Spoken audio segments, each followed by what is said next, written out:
So I will finish with what I presented this morning with the resonant interaction between Rydberg atoms and cavities. So I finished with this Rabi oscillation signal, which proves that one can manage strong enough coupling so that one observes coherent oscillations between the two coupled quantum states, which are the two first excited states of the system, where the excitation is either contained in the atom or in the field. So let me tell you a little bit more about the experimental details and the conditions in order to observe the signal. So as I told you, the initial experiment we constructed is an atomic beam experiment. So the atoms are just effusing, a thermal atom of rubidium, effusing from an oven, which is just a box with a small hole, and that should heat up at 200 degrees Celsius. Then the atom propagates in vacuum, and they first cross some interaction region with some lasers, which are used in order to select the velocity of the atom. As I told you, for monitoring the Rabi oscillation signal, it's important to monitor the interaction time and to control it. And in this experiment, it was controlled by controlling the velocity at which the atoms can be excited. So I do not give details about velocity selection, but basically we use the Doppler effect and a combination of Doppler effect on the resonance line of rubidium and of optical pumping, so that in some way we put all the atoms in a state which is dark for the preparation of the Rydberg atoms, and we put back just a fraction of this atom with a given velocity in order to prepare the circular atom. And in addition, we can also adjust the time of flight between the optical pumping and the excitation of the atom to really have a narrow velocity selection like a FISO selector, where you open two narrow time windows to select the atoms. So then the circular atom preparation occurs in a box which have to be superconducting box in order to avoid that the magnetic field I mentioned, which is needed to prepare the circular atom, leaks into the region where we have the controlled coherent interaction between the cavity field and the Rydberg atom. This magnetic field would spoil the quality factor of the cavity, so it has really to be seriously screened in order to have a high Q cavity close to the circularization region. So to get the yes? Can I do a question?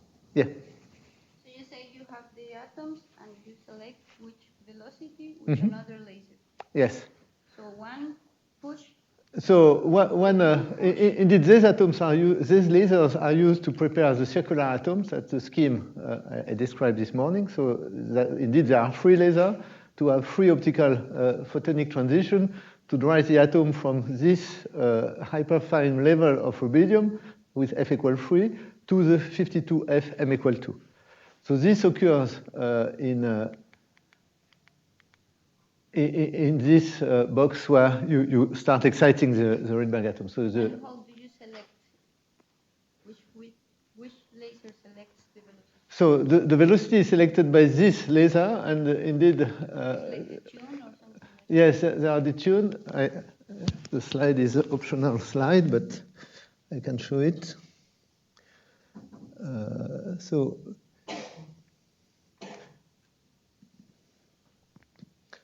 velocity selection is operated in this way.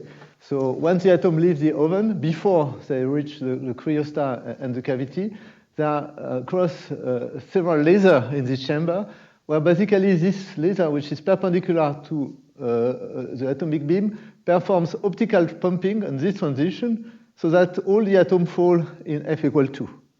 And then a laser which makes a 45-degree angle with respect to the atomic beam restores a fraction of the population from here into the right level for starting the circularization. And we use the Doppler effect to select which velocity is resonant on the repumping laser. And that's the basis that produces a beam whose width is several meters per second, which can be still reduced to something like 1 meter per second, just by switching on and off this repumper laser and the excitation laser. And if you switch this for a short time window and that for another short time window, you only you only excite the atom which have the right velocity to see this pulse and that pulse. And this allows narrow velocity selection. So in practice, you can consider the beam as monokinetic, and the resolution velocity is 1 meter per second over 250 meters per second, so it's fast atoms. And the size of the laser, which is a fraction of millimeter, also defines the size of the atomic sample. So you know the velocity of the atom and the position within 1 millimeter, so that you can apply some sequence of electric field in the cavity to switch, for example, the interaction from resonant to non-resonant. Okay, so that was a measurement of the width of the velocity selection. So once there, the atoms are prepared in the circular state. So we prepare here the 52 circular states that we purify with a microwave transition. And then we prepare in a pulse regime, so at a given time, which is defined more or less within 1 microsecond, a small sample of atom. And an important parameter of the experiment is that the atom should cross the cavity one by one. And up to now, we have a very basic way to ensure that there are not two atoms at the same time in the cavity. It's just statistical. The excitation is not deterministic excitation. The atoms of the atomic beam enter randomly the laser, which excites randomly a fraction of them, so that in the end, the number of atoms per laser pulse is a fluctuating variable with a Poisson law. So it's a broad distribution. And to ensure that two atom events are negligible, basically for the Rabi oscillation signal, we operate in a regime where the laser pulses are very weak, so that we excite on average 0.1 atom per laser pulse, which means that the data acquisition time may be long because they are limited by this low counting rate to avoid two atom events in the cavity. Of course, for this kind of experiment and other experiment I will describe, it would be very nice to have deterministic source of single Rydberg atom, and there are ways to do that, and I will tell about this in the last lecture about quantum simulation. So here it's just statistical, and we can have a lot of atoms, but we operate in the regime of low counting rate of the atom. So once prepared, the atomic sample crosses the cavity and is detected here in the state-selective detector. And you have to keep in mind that in this quantum optics experiment, we never detect directly the field, the microwave field in the cavity. And that is in strong contrast with what happened in an optical cavity QED experiment, where people usually monitor the field transmitted by the cavity. Here the cavity is a 1 centimeter thick piece of niobium, so nothing is transmitted to it.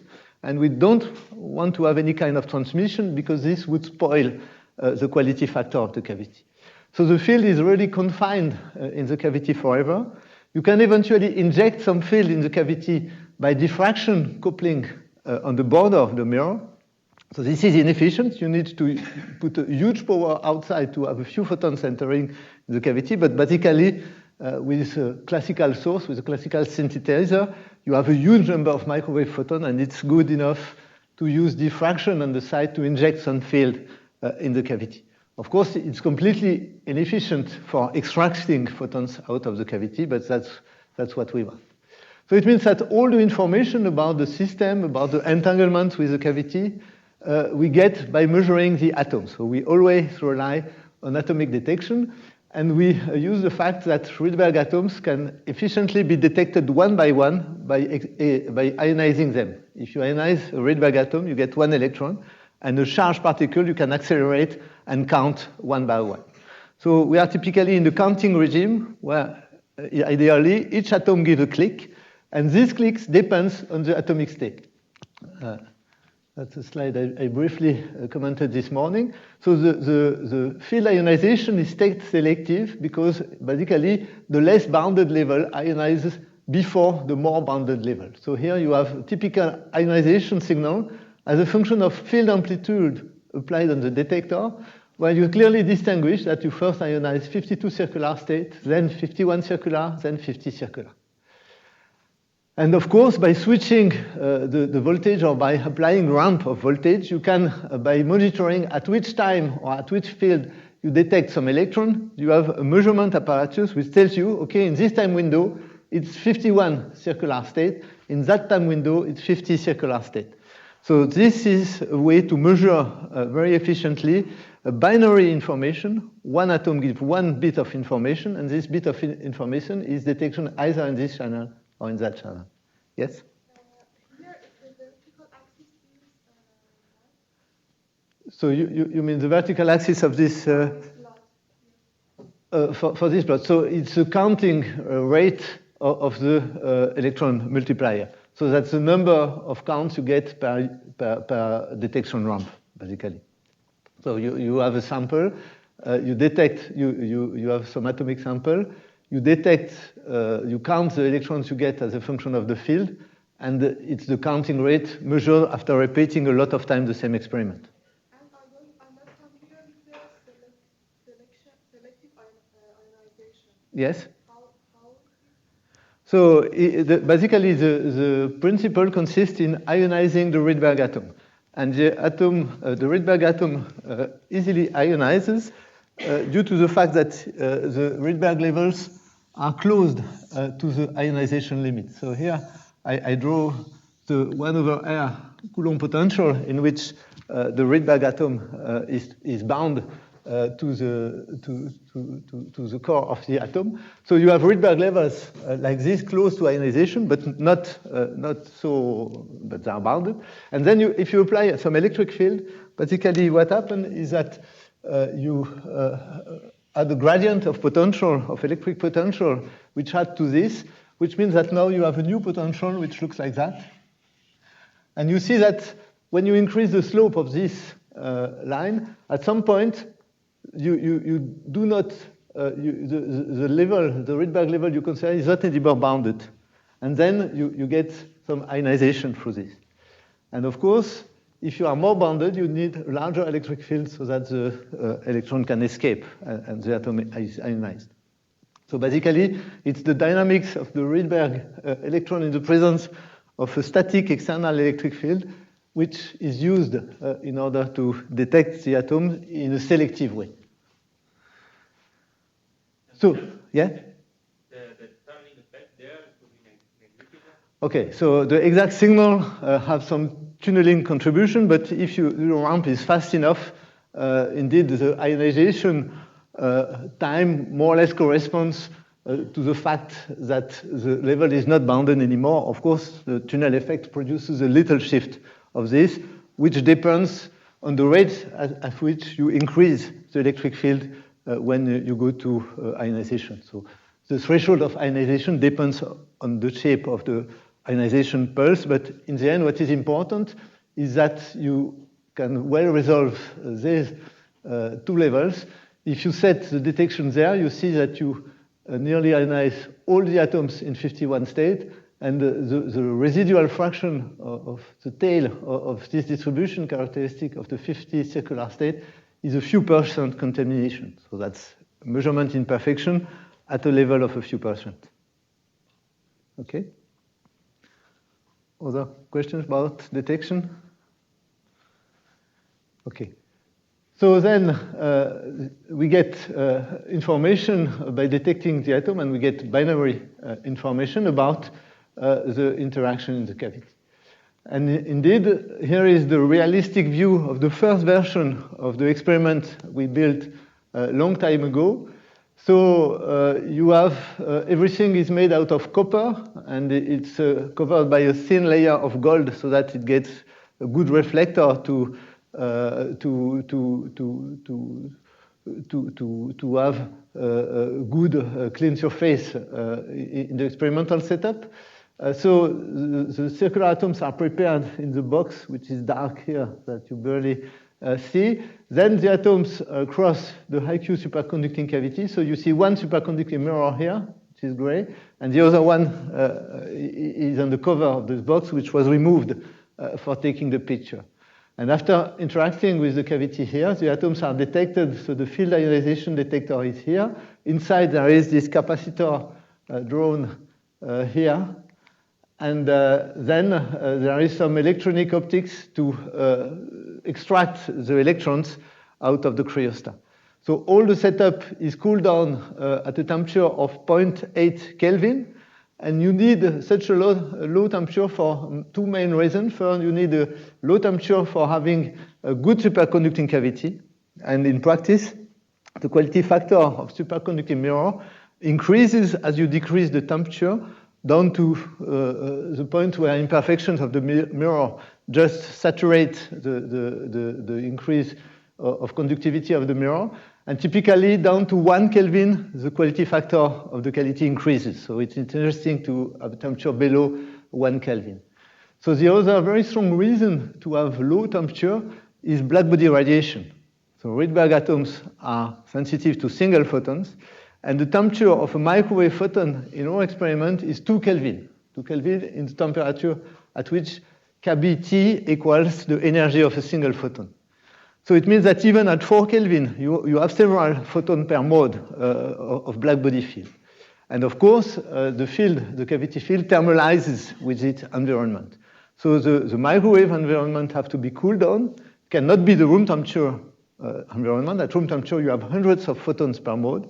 So you have to carefully screen the microwave photon from the room so that it does not enter in the cavity region, and you have to make some effort to thermalize the blackbody radiation, which still leaks slightly to the cavity, by putting some absorber, which have to be at low temperature, so that they thermalize the field at a fraction of a Kelvin. So all around the cavity, you have many kind of wires, because as I told you, circular atoms are good two-level atoms only in the presence of some electric field, which means that they need to have at every point in the experiment some well-defined quantization axis. If not, the basis of circular atom just project on random axis of stray fields, and you just lose the circular atom and you mix them with all the multiplicity. So to avoid this mixing, everywhere we have to apply some electric field, and there are a set of electrodes, something like maybe 20 electrodes distributed in the setup, in order to apply everywhere a very well-controlled homogeneous electric field to the Rydberg atom, not only in the cavity, but around the cavity, where there are also low Q cavity to perform Ramsey interferometry around the cavity. I will tell more about this Ramsey interferometer in the next lecture. So then, when everything is arranged properly, we reach this strong coupling regime with the Rabi oscillation signal I presented this morning. So now I would just like to mention some application of this vacuum Rabi oscillation in the context of quantum information manipulation. So I already stressed that if you make a pi/2 pulse of vacuum Rabi oscillation in the cavity, you get some entangled state between the atom and the cavity, and that's a way to generate entanglement between two-level systems, the atom on one side, the cavity containing 0 or 1 photon on the other side, which is of interest for quantum information manipulation.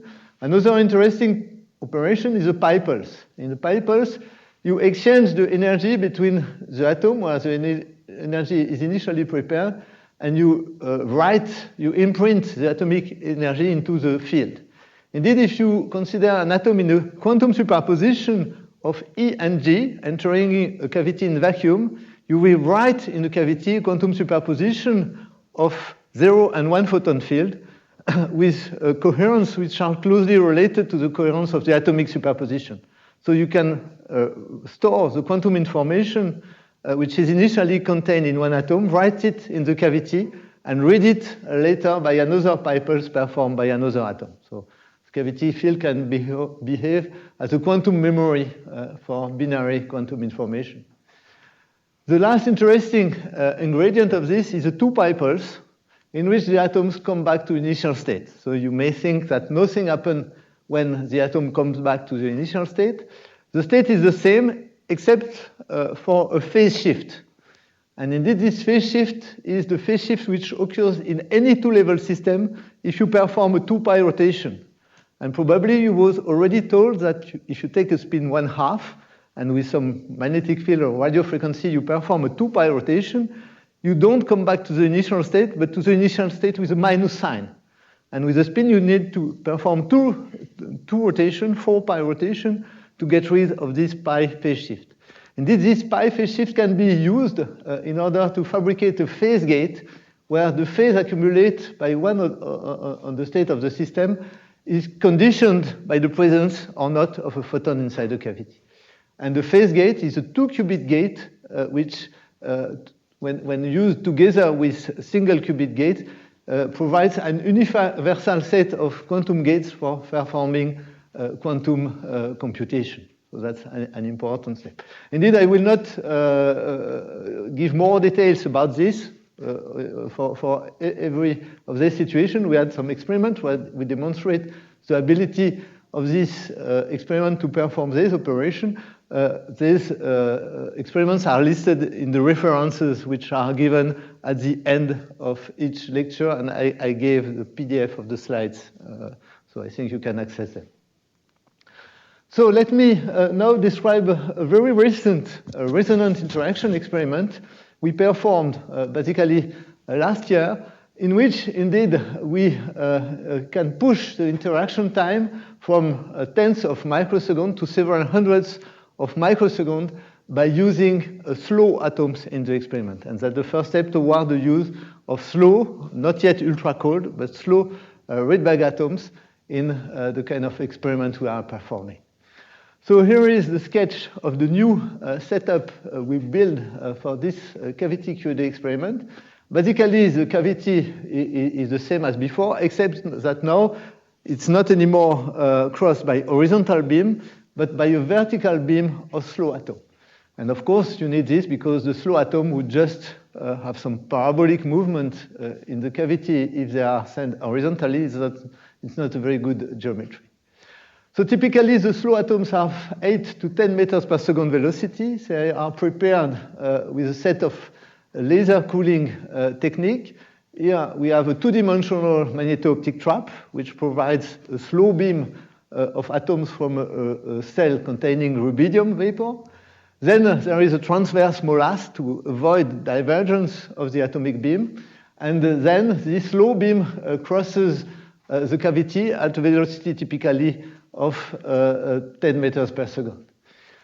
So in this setup, the challenge was to be able to prepare the circular atoms at the center of the cavity. And why is it a challenge? It's a challenge because for preparing the circular atom, we needed up to now some magnetic field in order to avoid bad sigma minus transition I mentioned this morning. Of course, inside the cavity, you cannot have the magnetic field. And we need to prepare the slow atom, the Rydberg state, in the center of the cavity because the lifetime of the Rydberg atom is comparable now with respect to the time of flight. So for this purpose, we developed a new technique for preparing the circular Rydberg atom, which consists in controlling the polarization of the radiofrequency field used for preparing the Rydberg atoms. So I will tell more about this way of controlling the polarization of the radiofrequency and the application of this new circularization method in the colloquium I will give next Wednesday. So now we have the ability to prepare the atom directly at the center of the cavity with a very high purity, and then they can interact for a time which is in the time scale up to 400 microseconds with the cavity, which allows a much better control of the resonance interaction time. So in the experiment, we resolved spectroscopically, we can make spectroscopy which is sensitive to the dress states of the atom I presented this morning. And I will now discuss an experiment where the observation of resonance interaction over a long time scale allow to prepare the largest Schrödinger cat state we ever prepared in this experiment. So let us look at the experimental results obtained with this new experiment. So here is the new vacuum Rabi oscillation signal. So again, it's the oscillation between the atom in excited state vacuum and the second level, which is resonantly coupled to that, where the atom is a ground state and the cavity contains one photon. So you see that now the damping of the signal, the initial signal, is completely absent. Just let me remind you, the old signal we monitored in the early days of this experiment. We see barely 4 Rabi oscillation with a strong damping, which was related not to cavity damping. The cavity damping time was still 1 order of magnitude longer than this time scale. This damping was related to various imperfections, so imperfect velocity selection, imperfect detection, and indeed this leads to reduction of contrast of this Rabi oscillation. So you see that now this contrast reduction is not there anymore, and that the signal we monitor fits perfectly well with the model, which is the red line here. It's not a pure sinusoidal signal. If you look at this and if you perform the Fourier transform, you see that there are basically two frequency components.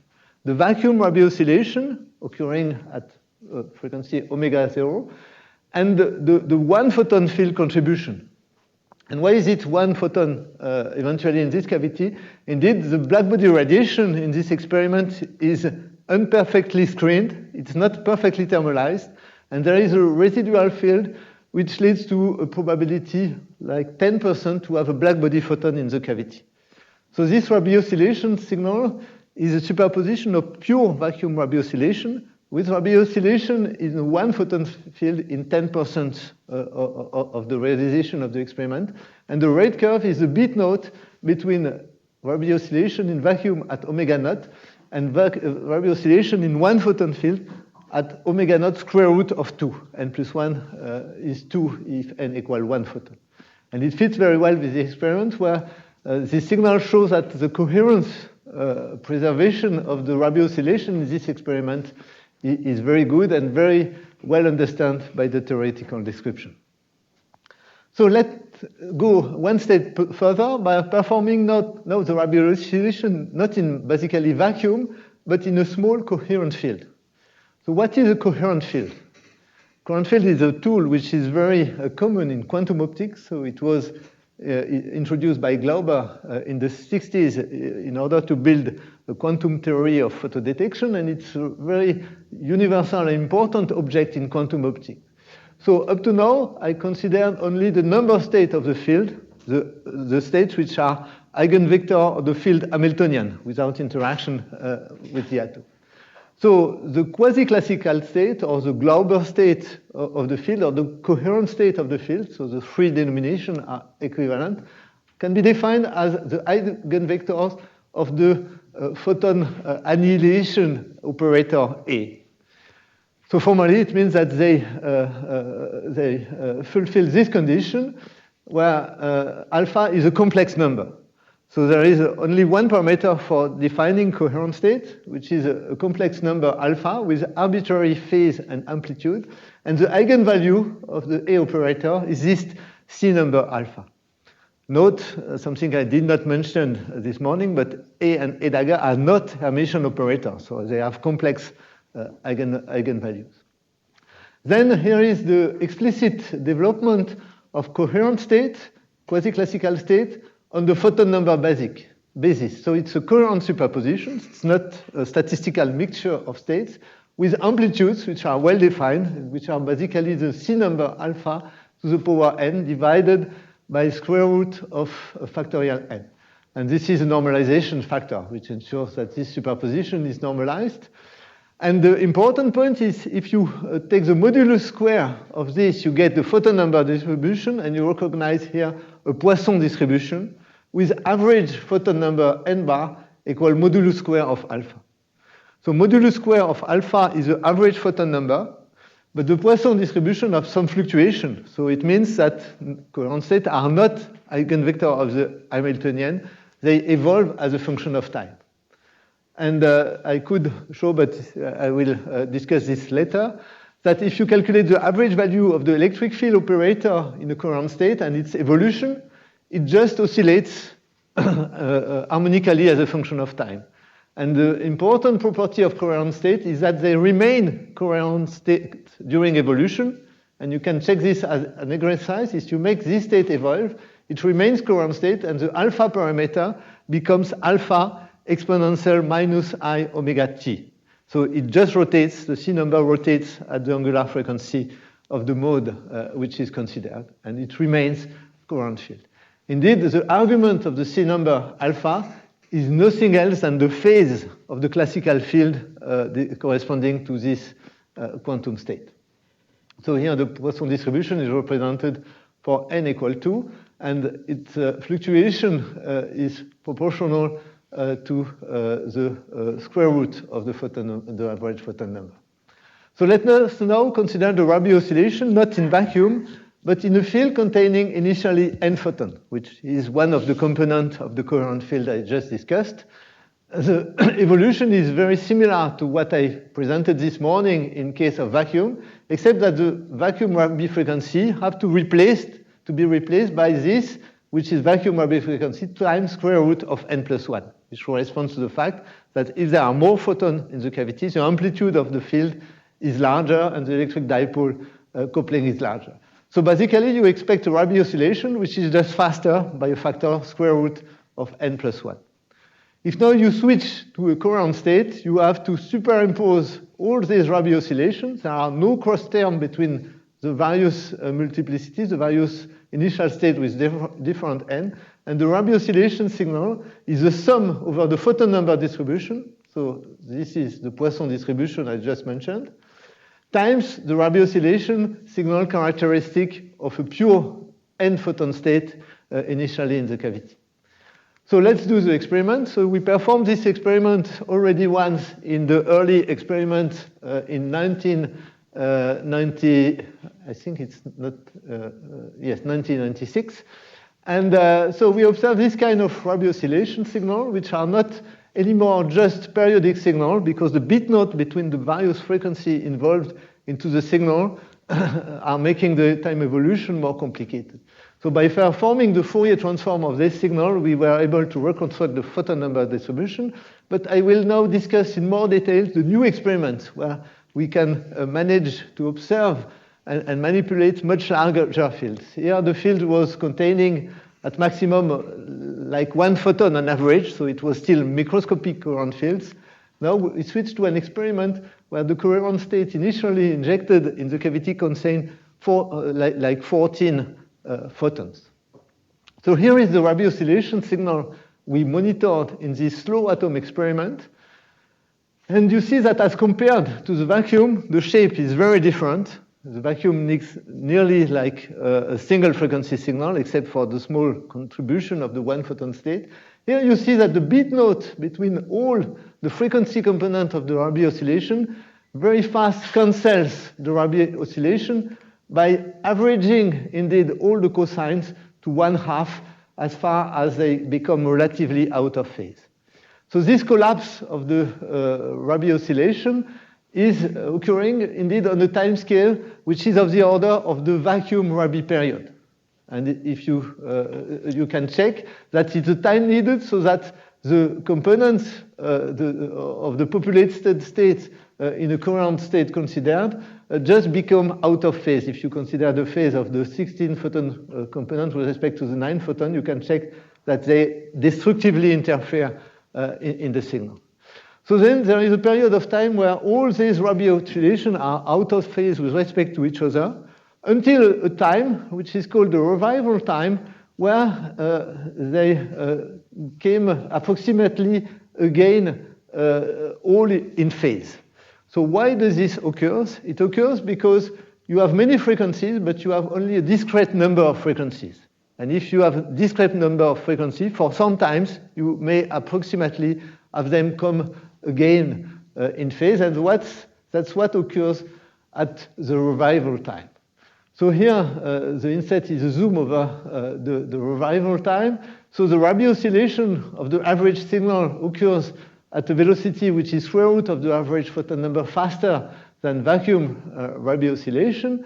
And the revival time can be computed by computing the time you need so that all components of this discrete frequency become again with the same phase, like it's related to the vacuum Rabi period times the square root of the average photon number. Which means that if you consider fields with larger and larger photon number, the revival goes to infinitely in time, and it's a quantum effect that becomes impossible to observe if you go in the classical limit. So this quantum effect is really directly related to the fact that there is a discrete number of frequency in the evolution of the system. And you can see this directly by performing the Fourier transform of the Rabi oscillation signal.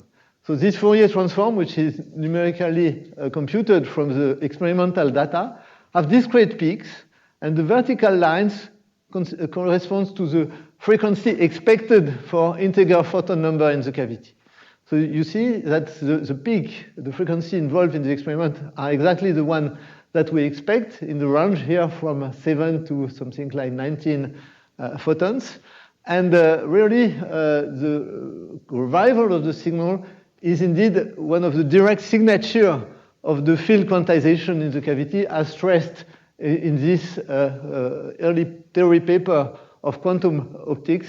At that time, it was very popular to consider the Rabi oscillation revival as a signature of field quantization.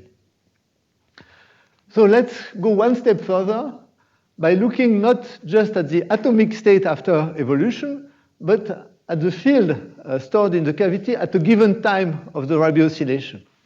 So more precisely, something interesting occurs if you observe the field state at half the revival time. So here it's not manifest because the signal is just flat, but you can already see that something occurs if you look at the superposition of all these signs. So at revival time, basically all components with different photon number come again in phase with respect to each other. Indeed, at half revival, you can see that all the black lines are in phase and all the red lines are out of phase. And the black and red lines have a given parity. One set corresponds to even photon number, and the other set corresponds to odd photon number in the cavity. And the interesting thing which occurs here is related to the parity of photon number. It's the fact that the field, the atom cavity field, in the case of initial coherent state, becomes an entangled state. So at that time, approximately, the composite state is a product state, the tensor product of an atomic state with a well-defined dipole, a well-defined quantum superposition of E and G. And the field state is indeed a Schrödinger cat state. How does it look like? It looks like a superposition of two coherent states that I represent here by I beta and minus I beta. So this minus means that these two fields have opposite classical phases. So if we represent the amplitude of the field in a complex plane by Fresnel vector, or here it's a more sophisticated object, which is a Wigner function, but you see that you expect to have two dots here, which corresponds to the average amplitude of each of these quasi-classical components. And these two dots are symmetric with respect to the origin, which means that these two fields have opposite phases, opposite classical phases. But these two fields are prepared in a quantum superposition, a coherent superposition. And this can be seen on the Wigner function, so I will discuss in more detail the Wigner function later, but you can admit that if there is quantum superposition, there are features in the Wigner function, these fast oscillations where the Wigner function can become negative, which is the signature of this quantum superposition. So I will not use this sophisticated way to characterize coherences. Indeed, there is a much more direct and intuitive way to characterize the coherence of these states, which consists in looking into the photon number distribution. So the photon number distribution is a result of interference of the probability amplitudes of having n photons, either in this field or in that field. And if these two C numbers are opposite, you can easily check as exercise that here with a minus sign, you eliminate all even photon number for the photon number distribution. So this state has only only odd photon numbers, which means that if you perform the Rabi oscillation in this state with only odd photon number, you expect a revival at half revival time, where all photon number contribution to the signal are just in phase, as seen on the black line here. So let's do it. Once we make one atom interact until revival time, we make the Rabi oscillation start again from the beginning, but now the field is prepared in that modified coherent state, which is now a Schrödinger cat state. And the Rabi oscillation of this second interaction will characterize the parity of the photon number distribution. So here is the new Rabi oscillation signal in the cat state. So you see that we see the expected revival at half revival time, which is the signature of the preparation of the field with a well-defined parity as a consequence of the coherent superposition of I beta and minus I beta field in the cavity. And more precisely, you can even perform the Fourier transform of the signal to check which kind of field component you have there. And you see that the main Fourier component of the signal only corresponds to even photon number, which is the real direct signature of the preparation of a Schrödinger cat state in the cavity, which is a superposition of two fields containing 14 photons with opposite classical phases.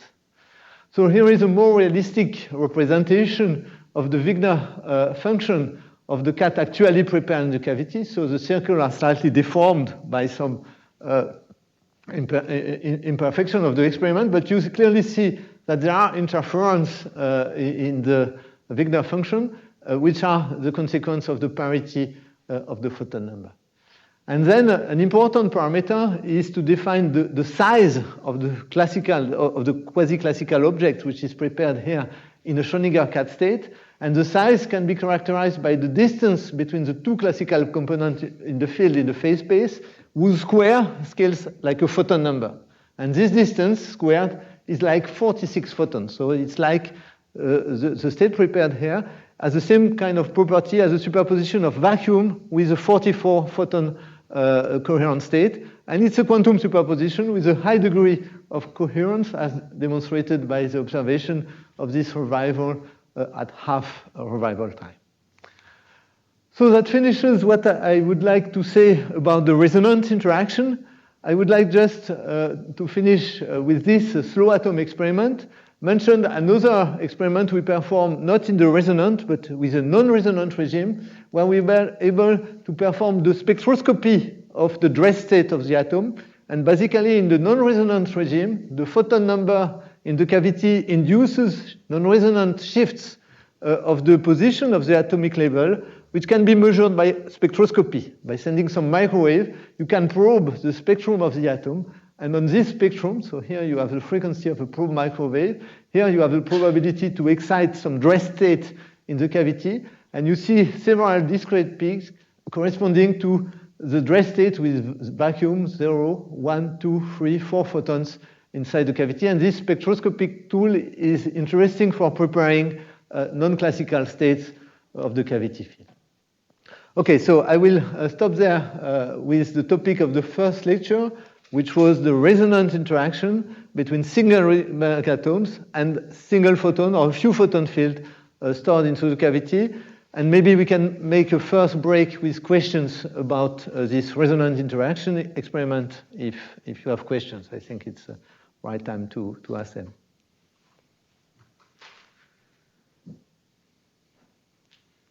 Yes? How do you measure the electrons when you pass through the experimental setup? You mean the electrons? Yes.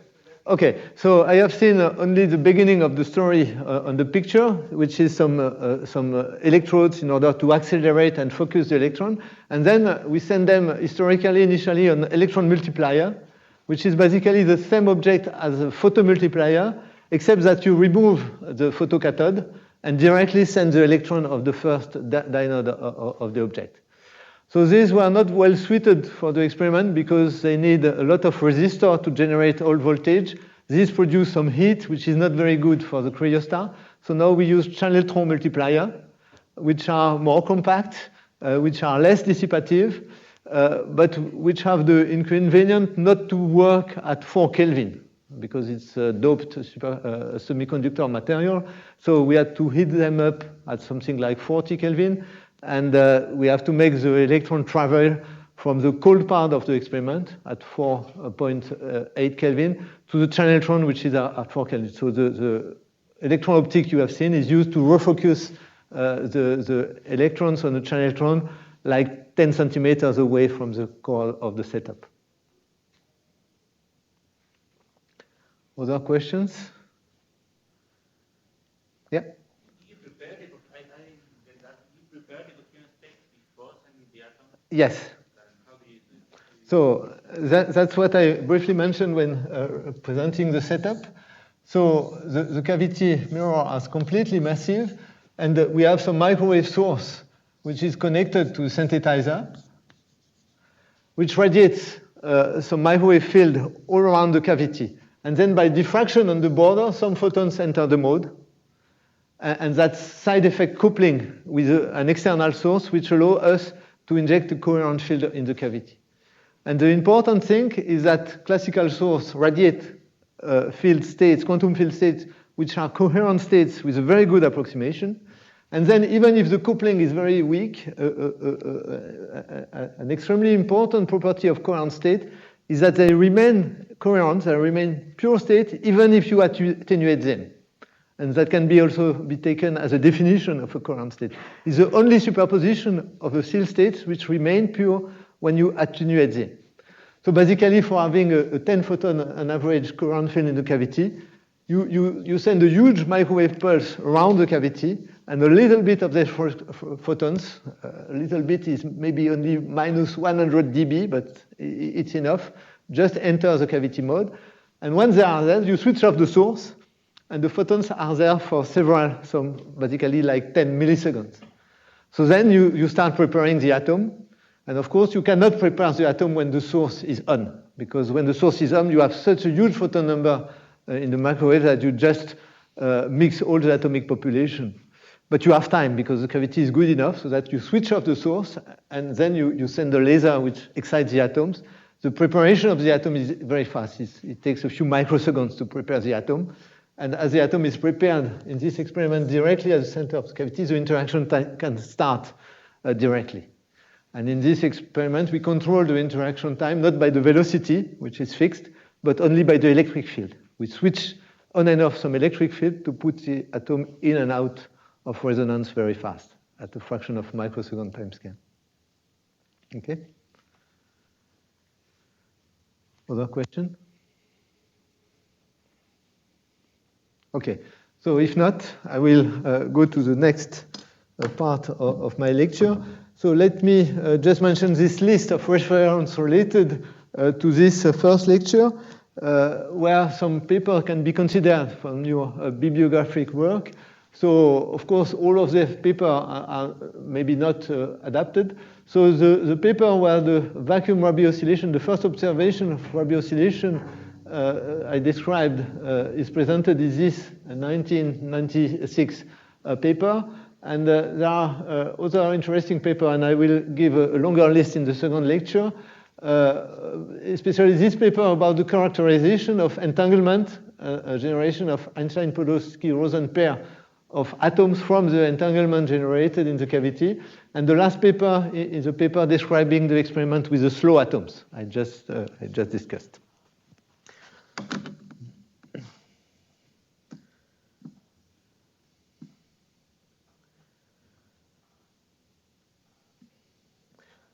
So now I will go to the second part of the lecture,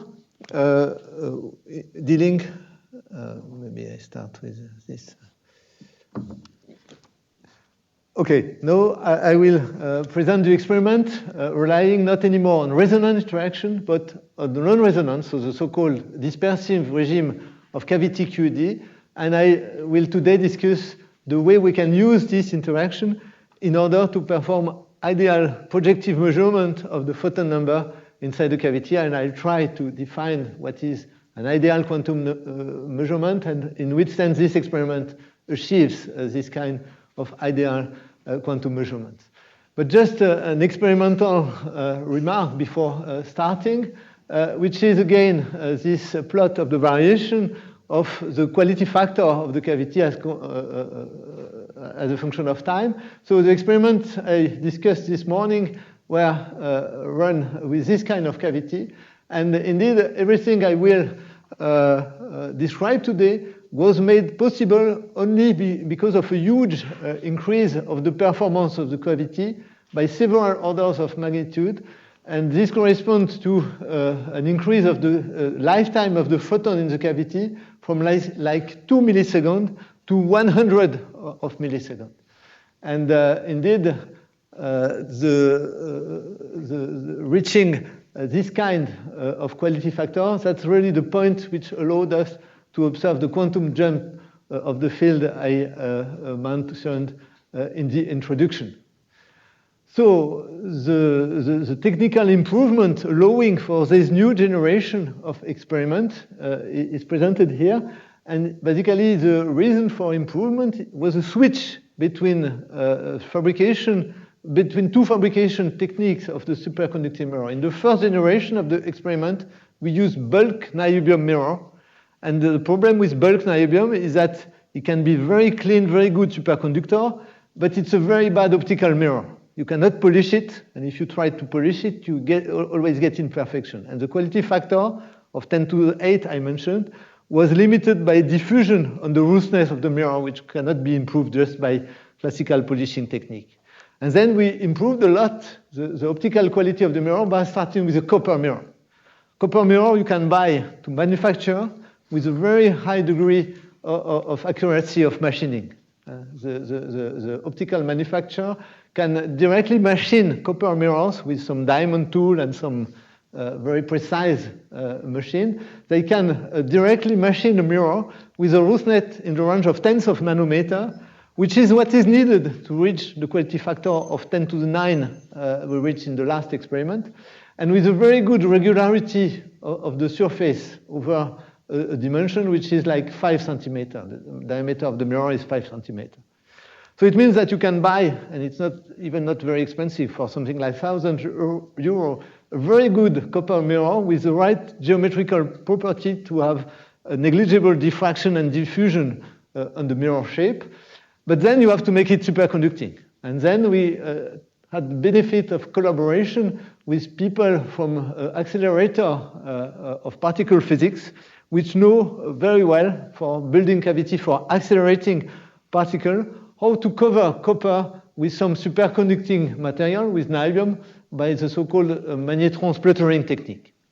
So they perform the coating of the copper mirror, and with this kind of coating, we reach the quality factor corresponding to a cavity damping time of 130 milliseconds. In terms of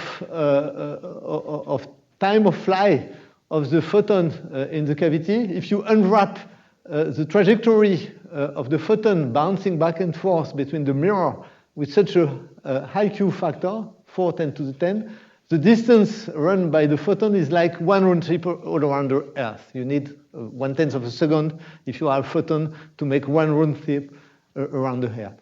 So this cavity is really a very, very good mirror. Indeed, in terms not of quality factor, but in terms of finesse, the mode we use have something like 9 antinodes between the two mirrors, which means that the finesse of the cavity is several billions. So it's orders of magnitude better than anything in other frequency range. For example, if you compare to the best optical mirror, the best finesse is 1 million, which is already a pressing number. Here it's 4 billion. So that's the cavity which allowed us finally to achieve a goal we proposed a long time ago, so in the early 90s, and which was really the idea driving the construction of this experiment. So at that time, we proposed in this physical review paper a way to use circular Rydberg atom in order to perform quantum non-demolition measurement of small photon number. And indeed, that's something which became possible in 2006 when we realized this very good superconducting mirror for the microwave field of the cavity. So now I discuss experiments realized with this new generation of cavity with the highest Q we ever had, the highest quality factor we ever had in this experiment, corresponding to a lifetime of the field energy of 1/10 of a second, basically a time scale you can nearly feel with your at the macroscopic scale. So the new cavity setup looks like this. So it looks more professional than the initial setup I have presented to you. So this new cavity setup consists of the superconducting mirror. You can see this big piece of golden copper which have important role. You have 2 half-ring electrodes around the cavity. which plays a role to slightly improve the quality factor of the cavity because the small residual diffusion of the mirror can be recycled in the cavity by these electrodes, which are also used to apply very homogeneous electric field to the atom inside the cavity. So the atomic beam is flying to this setup in this axis. So you have a big opening, which is like more than 1 centimeter square to let the Rydberg atom enter the cavity. So we need such big holes, and that's what makes the quality fabrication difficult. Because if the cavity was completely closed, the photon cannot escape, and it's much easier to have a high Q. But we need this big hole, not because the Rydberg atom is so big, but because it is very sensitive to stray static electric fields, which means that the atom have to fly far away from surfaces where you always have charges and dust and impurities, which creates some residual electric field, which may perturb the atomic superposition states we need to manipulate in this experiment. So you have big holes here, and then we used this kind of new cavities to perform a quantum non-demolition measurement of the photon number in the cavity. So I will start with, before going to the experiment, with a reminder about what is an ideal quantum measurement. It's something that probably all of you learned in the first course of quantum mechanics, but it's amazing to remark that even if that's the kind of measurements which are presented in the first lecture of quantum mechanics, they are very difficult to achieve, and there is a very little number of situations in experimental physics where measurements are really ideal quantum measurements. So that's one example. So what is the general square? So the general context is a quantum description of objects like atoms or photons in the cavity. And basically, in quantum theory, you have to combine two basic ingredients: the interaction between quantum objects, which is described by the Schrödinger equation, and the measurements, which deserve a special treatment, which looks very mysterious the first time you heard it, and eventually it remains mysterious for many people for a very long time. So the point is that the state you calculate with the Schrödinger equation determines the statistical of results. And basically, when you perform a quantum measurement experiment, at some point you have to make a connection between a microscopic system described by Schrödinger equation to the rest of the world, which starts with the interaction with the measurement apparatus, which extracts information from the quantum system and promotes it to the macroscopic world at a scale where you can see the signal on some apparatus. So that's my definition of the macroscopic state. And indeed, the quantum theory can be considered as an art of extraction of information and classical information, because when you measurement in the end, the information you get is classical. If you get 1 bit of information by detecting a Rydberg atom, the bit you get is either E or G, either 0 or 1, and not superposition. So it's classical information. And so quantum theory explains you how to extract classical information from microscopic systems by using quantum theory.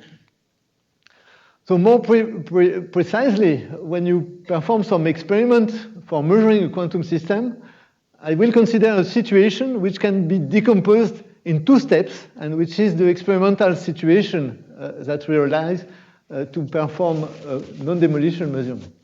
The first step is an interaction between the system you want to observe and some intermediate system that can be considered as a quantum meter. And generally, the interaction creates entanglement between the 2 systems. Entanglements means that these states cannot be factored as a product of the system state and the matter state.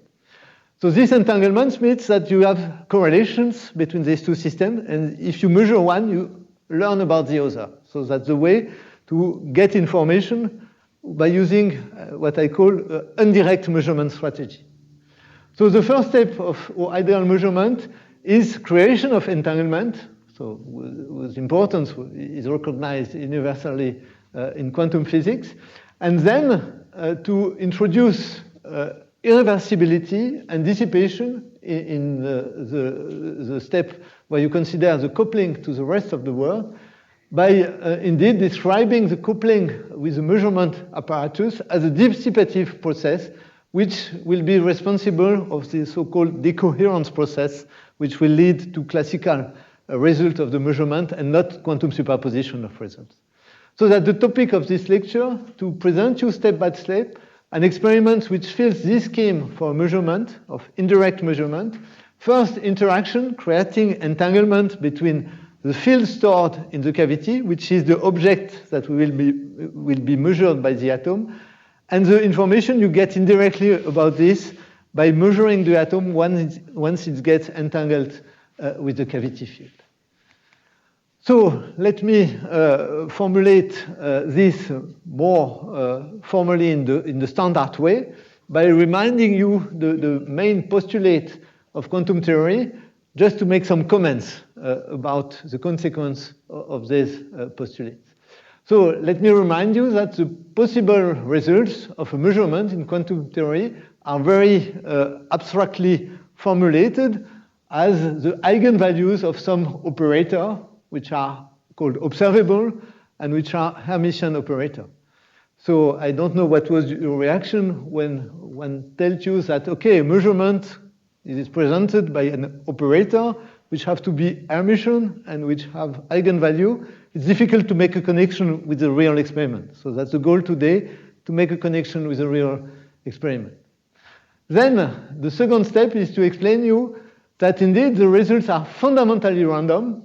They are the eigenvalues of the Hermitian operator, but the result cannot be predicted.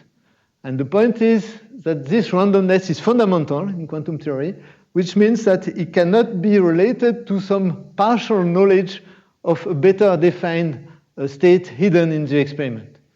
So that's a very important point that eventually made me promote this second line rather as a first line. I would like to say that quantum theory is from the scratch, from the beginning, a statistical theory of random results. That's something that we have to accept. So then you get the formalism is developed for telling you what is the probability to get one of these random results. So there is this recipe. You have to calculate the average value of projector over the eigenvector of the Hermitian operator and the eigenvector associated to the eigenvalue n that you consider. And then comes the most strange thing, which is the so-called projection postulates, which tells you that something irreversible occurs to a quantum system, which is not described by the Schrödinger equation, which is the projection of the state after measurement on the subspace of the Hilbert space corresponding to the result of the measurement, which give a given eigenvalue Am, and project the field on the corresponding eigenvector. So that the so-called state collapse postulates, which means that there is something discontinuous which occurs when you measure, and it looks in some sense kind of arbitrary, because it seems that what happened to the system depends on the fact that you look at it or not, which is kind of not very acceptable for a theory, which should be independent of what you think you have observed. So then, when we look at this possible, I would like to do a first comment, which is that this looks like a recipe, which is very efficient to resolve quantum mechanics exercise, but which most of the time does not correspond to what is a real measurement apparatus. And it does not tell you at all how to build a measurement apparatus which realize these measurement postulates. And I'll try today to present one example of a realization of such ideal measurement scale. So the other point I already mentioned, but I think it's worth to insist, there is a very strange aspect in this recipe. It seems that one has to make coexist in the quantum theory two very different kind of evolution. On the one hand, when the system is isolated, there is a continuous evolution according to Schrödinger equation. And between two measurements, the recipe tells you just apply Schrödinger equation and reversible evolution. And then one postulates that during measurement, something irreversible occurs, which is not described by the Schrödinger equation. It's amazing because if you consider a measurement apparatus, it's made of atoms. All of them obey to quantum mechanics. So why the evolution corresponding to a measurement should not be just described by the Schrödinger equation? So that's one of the questions raised by this measurement postulate. And the question is, why should evolution during measurement deserve a special treatment with respect to the Schrödinger equation? So I try to discuss this in the context of a real experiment, because I think that when you have questions, fundamental questions about theory, you already have to look at the theory in view of what kind of things you can measure in a real experiment to get some nice picture to interpret the formalism. So the outline of this lecture indeed is here, where basically we'll have the projection postulate at work in an experimental realization where the thing we measure is the photon number operator in the high Q cavity, the field stored in the cavity, and then we'll see that this measurement works finally very nicely and allow to observe a nice quantum feature predicted by quantum theory, which is the observation of quantum jumps of light stored in the cavity. Then in the next lecture, I will discuss more or less the same experiment in different angle by discussing some application of quantum non-demolition photon counting. And in the last lecture on cavity QED, the role of dissipation will be especially considered in the context of Schrödinger cat and decoherence, which is intimately related to the properties of quantum measurement theory. So now, non-destructive photon counting. Well, the experimental setup looks very much the same as before, except that we have some more elements. So you recognize the atomic beam, the region where we prepare the circular atoms, the cavity at the center of the setup, the external source that we can use in order to inject a small coherent field initially in the cavity. And now we add to the setup an important ingredient, which is basically very similar to atomic clocks which are used to define the unit of time in metrology. So what is this clock? It's a setup which is also called the Ramsey separated oscillatory field setup, which basically consists in applying to the atom some interaction with classical fields before and after they cross the cavity. And basically around the high Q superconducting cavity, we add now two low quality factor cavities which are used to define, to have well-defined, geometrically well-defined classical fields applied to the atom to perform rotation of the spin equivalent to the atom, so-called pi/2 pulses. And when you apply 2 pi/2 pulses on a two-level atom flying between these two Ramsey regions, with a field, when you consider the two Ramsey regions driven by the same source, you build an atomic interferometer, so I will give more details about this later, which is nothing else than a Ramsey interferometer. So that's a new object of this experiment, which is very similar to the setup you find in any atomic clock. And basically, we'll use a very precise atomic clock in order to determine the photon number inside the cavity. So how is it more precisely? The principle of an atomic clock is to use two-level atoms and to use the fact that if you prepare a superposition state in the two-level atom, then the coherence you prepare in the atom oscillates very precisely at the atomic frequency. And if your atomic frequency is insensitive to the environment, it is already a characteristic of the atom, and you can make a clock out of the very regular motion of a quantum superposition of two levels of the atom. So here we'll deal with quantum superposition again of the same level E and G, which are two circular states, and the superposition of E and G will play the role of the reference of a clock, the oscillation of the electron on its circular orbit. And then we'll use the fact that the presence of photons in the cavity may eventually perturb the motion of the atomic clock. More precisely, if we consider the dress energy level of the atom cavity system, If we go to non-resonant regime, then the dress states are non-degenerate, the En and Gn plus 1 state, but they repel each other. And indeed, the non-resonant coupling produces what we call light shift. So energy, the position of energy level E and G depends on the photon number inside the cavity. And you can get the magnitude of the light shift by just expanding to second order the eigenvalues of the two-level system I mentioned in the first lecture. And in the case of non-resonant interaction, the light shift is a second order effect with respect to coupling, and it scales that the square of the vacuum Rabi frequency times the photon number, it's proportional to the intensity of the field inside the cavity, divided by the atom cavity detuning delta. The important point is that the G level is shifted in the opposite direction, so that the level does not move in parallel, but in opposite direction, and then they may be sensitive to the presence of photon in the cavity. The other point is that if the interaction is non-resonant, you can get some information about the field by looking at light shift without changing the photon number. You don't change the photon number because this would violate energy conservation.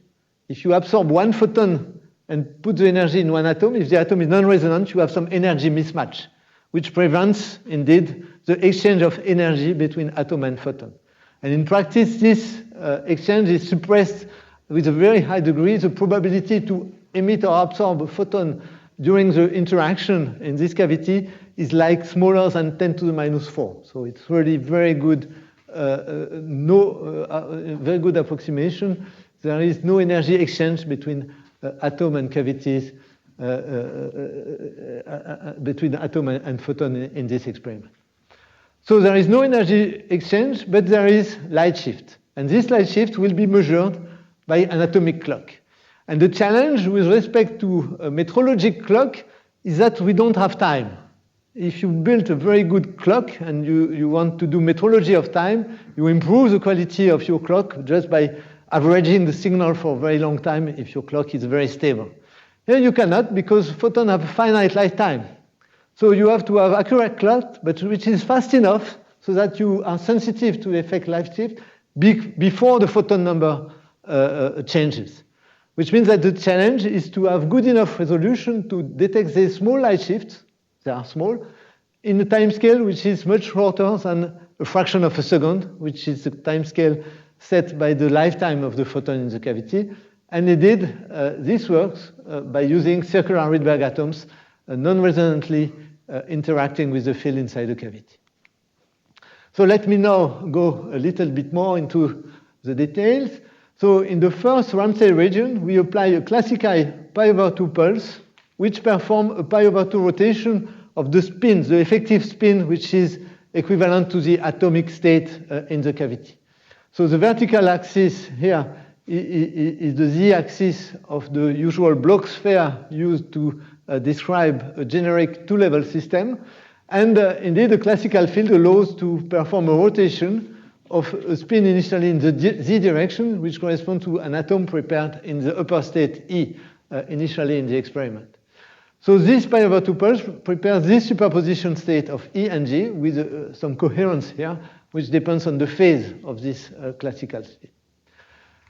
So then we let the system evolve, and we let the atom cross the cavity. So what happened then? Then, in a rotating frame at the atomic frequency, nothing happens if there is no cavity. But in the presence of the cavity, the energy levels of the atoms are perturbed, which means that in the rotating frame now, the spin, the atomic two-level system rotates at a frequency which is not matched anymore with the rotating frame. And as a result, the spin will accumulate some phase shift during non-resonant interaction. And if coupling is strong enough, if the light shifts are strong enough, and if the interaction time is properly chosen, you can achieve a situation where the two spin states, the two superposition states corresponding to either vacuum or one photon in the cavity, are phase shifted by pi. So it means that during this interaction, you build correlation between the direction in which the spin equivalent to the two-level system we consider points and the photon number. And you see that as these two spin states are orthogonal, so that's two atomic superposition with different coefficients, as they are orthogonal, in principle, if you measure the spin in the y basis, you will project it either on plus y or minus y, and indirectly, due to entanglement, you will project the field either to 1 photon or 0 photon state.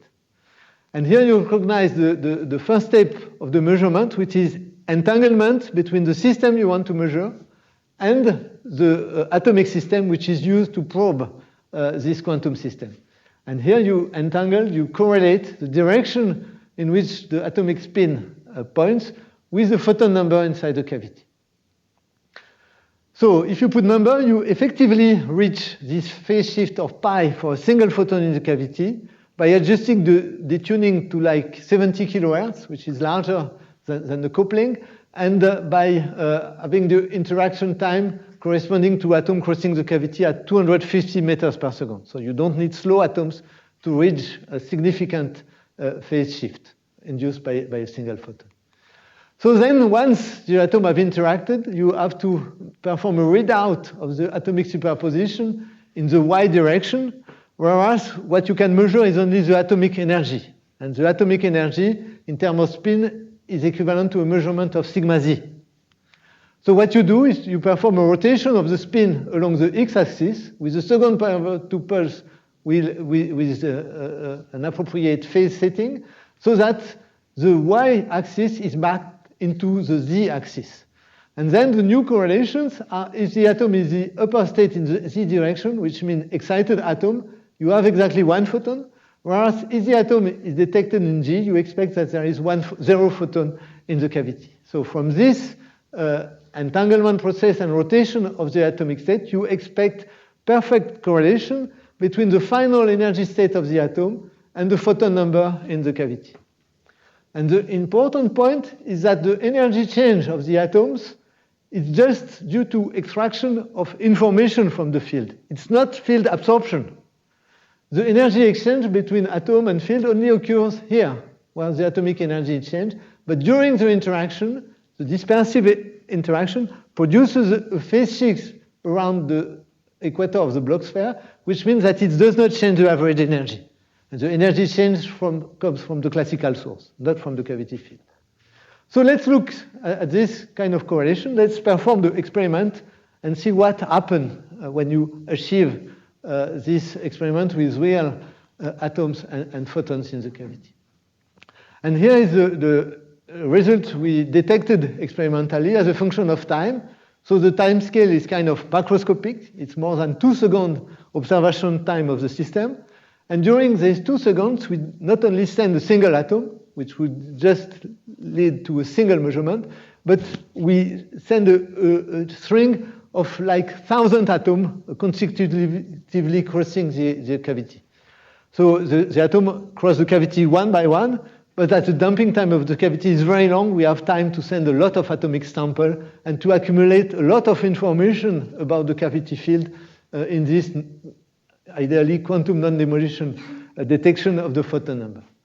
So you see here the first events detected in the experiment, where basically most of the atoms are detected in the lower state corresponding to vacuum in the cavity. From time to time, there is one atom detected in E, like 10% of the atom.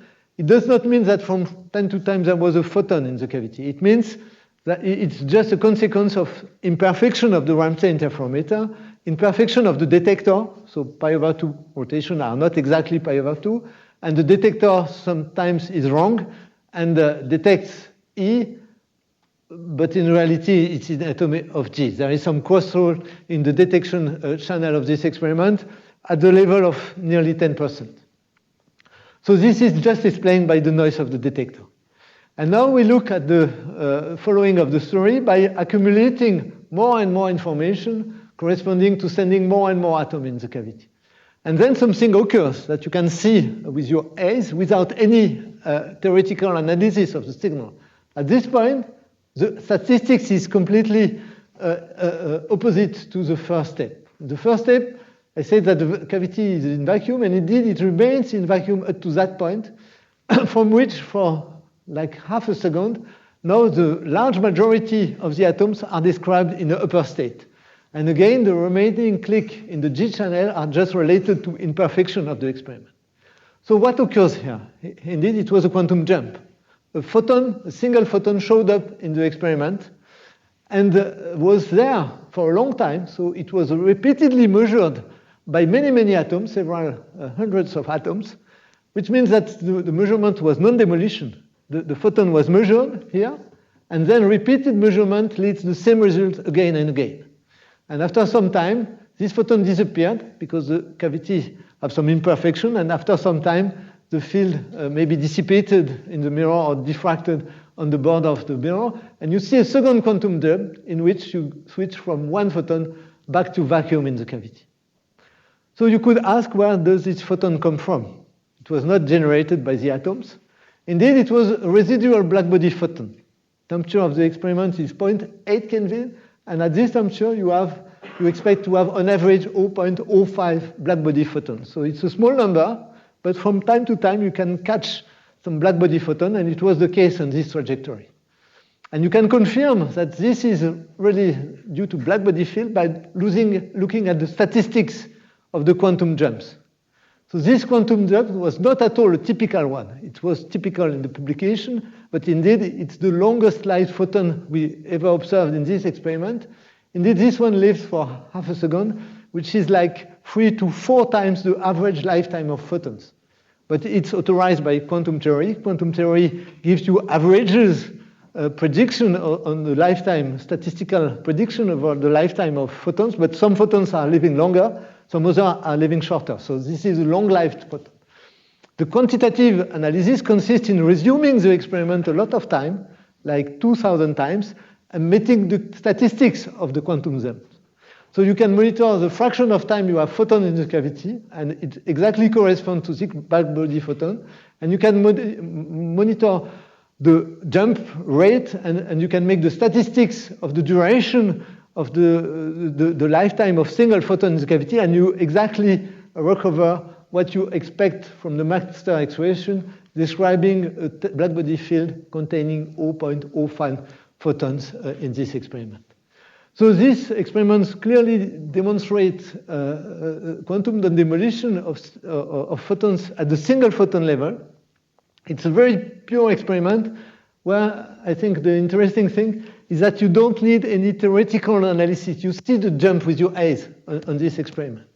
So if you want, you can also formalize the description of the setup, and you can analyze statistically the information you get if you don't collect only one atom, but let's say 4 or 5, and average the information accumulated corresponding to detection of 5 atoms, and then you get a telegraphic signals, which means that here the probability to have one photon is completely negligible, knowing the result of the measurement, and there, knowing this sequence, the probability to have one photon is about 1, and it jumps back to 0 at that time. So that's a very clear demonstration of noiseless quantum jumps as far as you average over a few atoms. So that's this first quantum non-demolition experiment. Let me mention that all this is simple and works because we are just considering very small photon number, basically binary field containing either 0 or 1 photon. And of course, in this field, the probability to have 0 photon is effectively negligible.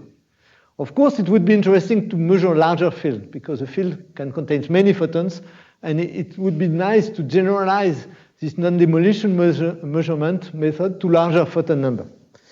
So that's something we managed to achieve. But maybe I will stop here and keep this for the next lecture because I think there is only 5 minutes left. So it's probably better to have questions about this kind of quantum non-demolition measurement and quantum jumps. So, questions? Yeah? So, as I understood, there you're measuring the equations of the... So here we are, for each atom, we ionize it, and we get a click, which is a binary information, either E or G. And we just put the result as a bar up or down blue or red, depending whether we have G or G. So that's all the binary information collected in the experiment. It's like the field fluctuation in the cavity that was in the center?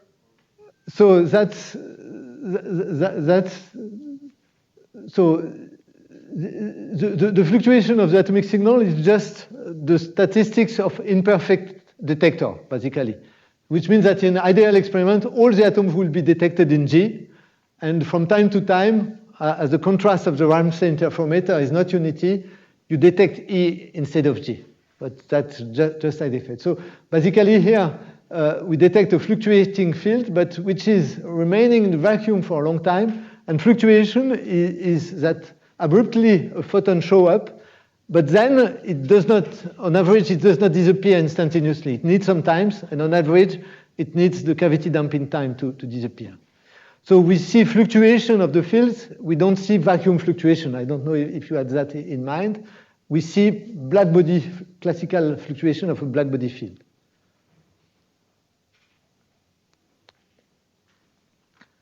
Other question? Yes? Is there any way for you to diminish this black body fluctuation? So the way would be to cool down the cavity further. Indeed, experimentally it's challenging because this temperature will reach in a helium cryostat where we have pumped helium-4 and pumped helium-3. And that's close to the limit we can reach with pumped helium-3, knowing that there are losses, thermal losses in the experiment. We send lasers through small holes.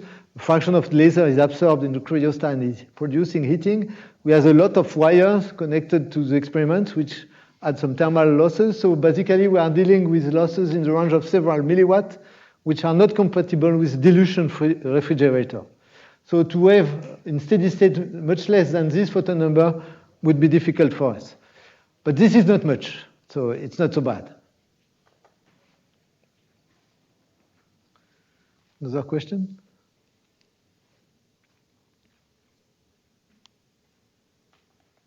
Yeah? Just to see if I'm understood correctly. Yes. You make first Ramsey, I don't know, zone, reverse superposition. Yes. Then that superposition goes through the cavity. Yes. We get a phase.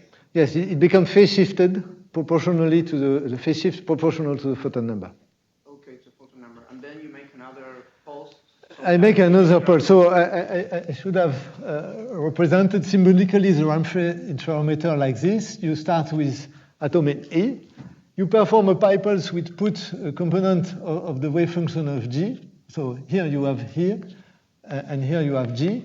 And the pi over 2 pulse prepares the quantum superposition 1 over square root of 2 E plus IG. So spin pointing in the y-axis. And then in the evolution in this symbolic space looks like this. You can represent symbolically this as the energy of the atom. So this is light shifted upwards, this is downwards, and you accumulate some phase shift.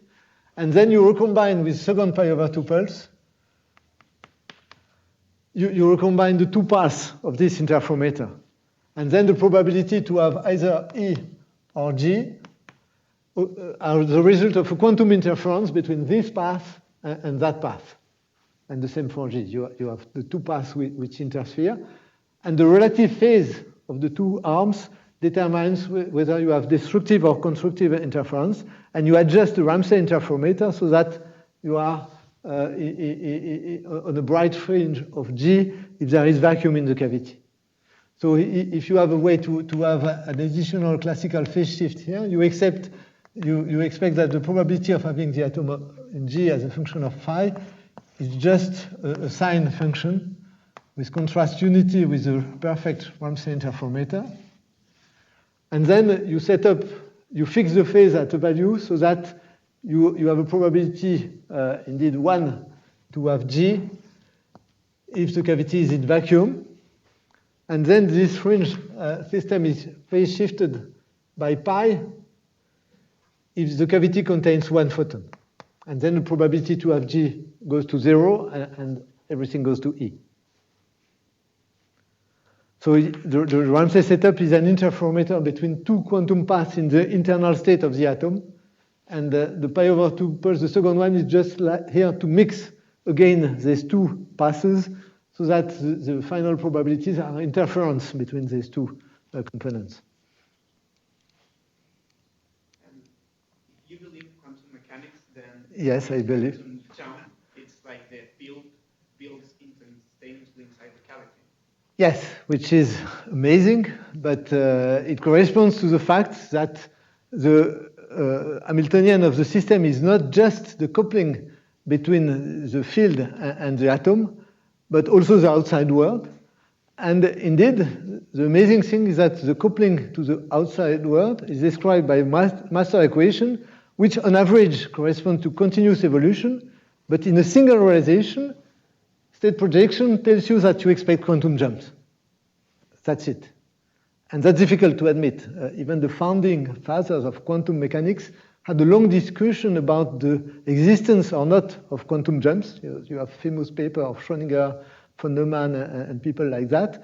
And even much later, at the time where people were able to observe quantum jumps with ions, with single trap ions, so that's the first observation of quantum jumps.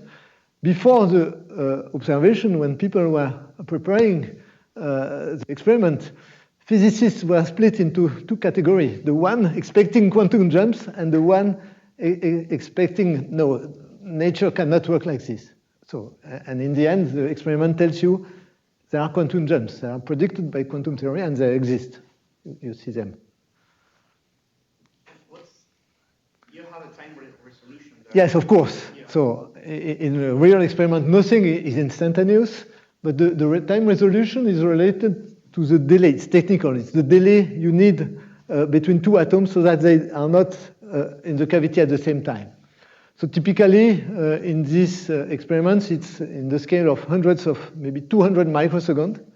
So it's much shorter than the time characteristic of the dynamics of the field in the cavity. So it's the measurement time scale here is much faster than the evolution time scale of the cavity. So at the time scale of evolution, this measurement resolution is nearly instantaneous. Of course, we cannot say more than within this resolution, which means that there is a little bit of time for continuous evolution between two measurements in order to build a field. But at time of measurement, you project and you get either one or the other result. Okay? Other questions? The probability of having two photons is visible because of the temperature? Because of temperature. So you just calculate with the Planck law, and basically the probability to have two photons is of the order of magnitude of the square of this number. So it's safe to neglect it.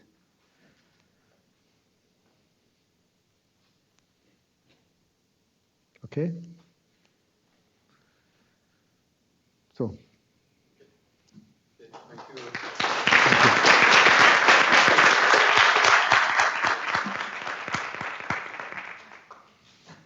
We restart tomorrow at 9. About